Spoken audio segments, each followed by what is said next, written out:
anniversary vid, I guess, of a video I did last year, in which TNA, of course, did their Hard Justice pay-per-view last year. And if any of you have seen my review of last year and the craptacular pay-per-view of Epic Your Fortunes they put on, a pay-per-view that is very well known to the YouTube community for lots of people bitching about it, and the internet community as a whole. It's pretty legendary. Went down right up there with December to Dismember, some of the last WCW pay-per-views.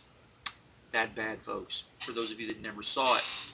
However, this year, we tried to start anew. They tried to give us something different.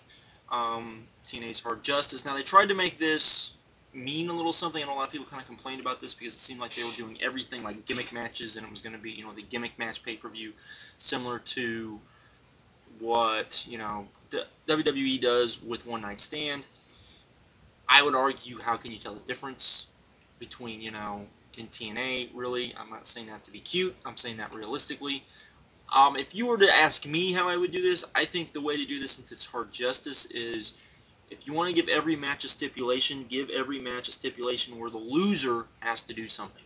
Shave their head, get whipped, tar and feathered, all the different things we've seen in TNA over the years. I think that would be more acute to this pay-per-view's name and also make it different. I like the idea they're trying to give each pay-per-view maybe an identity. I think that's a good thing because, you know, I've talked about it, PS Powers has talked about it. It's something I think TNA needs to do, given that they have 12 pay-per-views, and, you know, how do you decipher one pay-per-view from another pay-per-view? So this is a good way to do it. But let's get on with the review, shall we?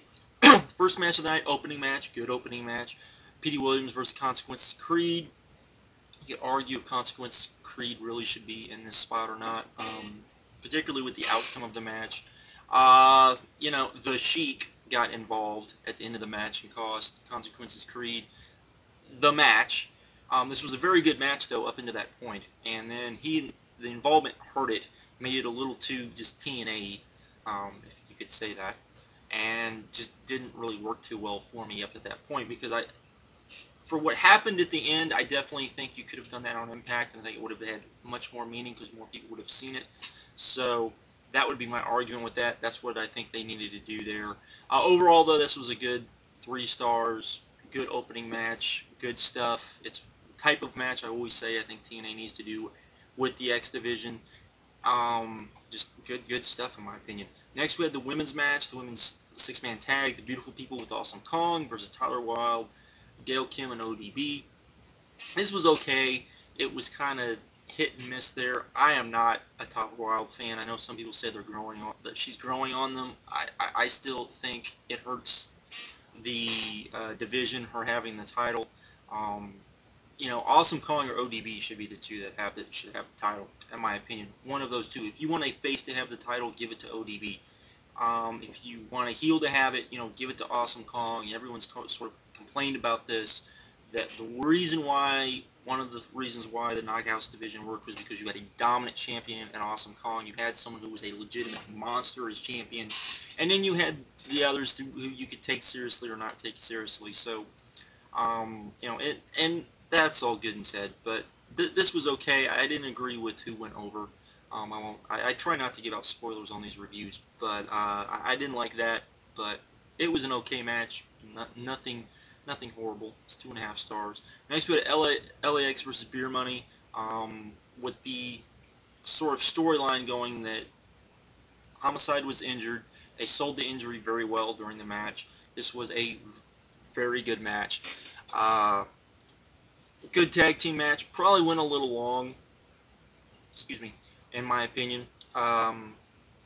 Didn't need to go quite as long as it did, but it was pretty good. They teased the rumored LAX breakup in this match. Beer Money did go over. They did win the championship. I'm not too upset about that because I felt since for a while now that they've not treated LAX the way they should be. It often seems much more of a comedy gimmick, I would say. They did have a good entrance, though, because they had the rappers there. Ice-T no-showed for whatever reason. We don't know why he no-showed, but he no-showed. But they did have the rappers give LAX their entrance, which gave them much more of that feel that LAX originally had, which I think they missed, because to me, LAX for a long time has been like prime time Latino version. And before, that's not what they were. They were more of, you know, Nation of Domination Latino version, which was a better suit for them. You know, Crime Time is more of a comedy gimmick. This and LAX really isn't, so you had all of that. But this was very good. Lots of good spots. They teased the LAX split. They really sold the eye thing really well. Everything made sense. It was good. It was enjoyable. 3.5 stars. There we go. Which led us to Sonjay Dutt versus Jay Lethal in the ball and chain match of stupidity. This was bad. This was stupid. This was all of those things that we all feared it was going to be, and probably a little bit more. I'll give this a star. None of it made a lot of sense. It was just overbooked crap. I think I see where they're going with the angle, and they're trying to be a little too cutesy with it, but oh well. Next we had Team 3D versus Christian Cage and Rhino. This was a good hardcore match. They hit a lot of good spots. They did the, you know, TNA's. I hate when TNA does this, is when they go out, especially in tag matches. I don't know why they do this in tag matches, where they have them go out into the crowd. I understand that it gets the crowd more into it, all of those sort of things, but, you know, watching it on TV just doesn't do that justice, because TNA is not the best with their production values and their camera placements and all of those sort of things, so it doesn't work like a WWE match does when they do it. Though they usually don't do it in a tag match, or if they do it in a tag match, they try to keep everyone kind of together, and that's not kind of what happened here. So that, you know, that kind of bothered me. But once they got into the ring, it was good, kind of fun plunder stuff, which you know, Team 3D can still do, and Christian Cage and Rhino were kind of good at. The ending kind of hurt this, as there was a table spot that really didn't work, unfortunately, but still a good match and a lot of fun. Next we had the match of the night, bar none, and in my opinion, the best match. The best match TNA has put on all year. This was awesome, in my opinion, for various reasons, which I will go into. AJ Styles versus Kurt Angle, last man standing. It was really more of a Texas death match. It was more of a Texas death match rules, but it really didn't matter. They went a long time. They started off slow. And kind of built the match. It was really well done that way, though at first I was kind of like, man, this is slow. But once they got going, it was really good. Hit lots of good spots. You really got into it. Once they got into where they were counting, it was really good. Kurt Angle hit a plancha, which was really good, a rolling plancha that was really nice. There was some other things that were really good in this. You know, just lots of fun. I was really getting into this match at the end, and they actually did a spot where it looked like Kurt Angle was going to use the Styles Clash, and AJ then reversed it into the ankle lock. So that was a lot of good, lots of fun in this match. Good, solid matchup to that, but excellent matchup to that point. And then we got a clean finish where AJ did a, and I'm going to spoil this because it's kind of important. AJ did a move off the top rope, DDT, which looked like it, you know, killed Kurt. Kurt was laying on the ground. AJ rolled over, 1, 2, 3.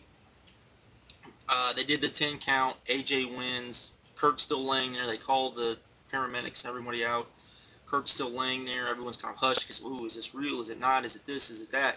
And then AJ runs back in the ring and does a brainbuster, modified brainbuster to Kurt, and which just really was just really cool. And then AJ just in Kurt's ear, just going after him, walks back, and then the lights go out, and then Sting shows up, and then Sting attacks AJ. This was great. Why? Because Sting didn't interfere in the match until after the match. And then he did the stuff after the match. That works. That's good. It doesn't bother the match. You have finished possibly one storyline with Kurt being injured and going to be out, and you've gone into another one with Sting and AJ. Good stuff in my opinion. Excellent. 4.5 stars. Some people might think I'm overrating that, but I really liked that. I thought it was really good. It's more of the stuff I wish TNA would do more of. Then we got the main event, Samoa Joe versus Booker T. This was a weak main event, particularly given that it was a cage match, though they didn't have a lot of time. And I usually don't not put that against, you know, when I rate stuff, but you could tell there just wasn't enough time in this match. It really hurt it.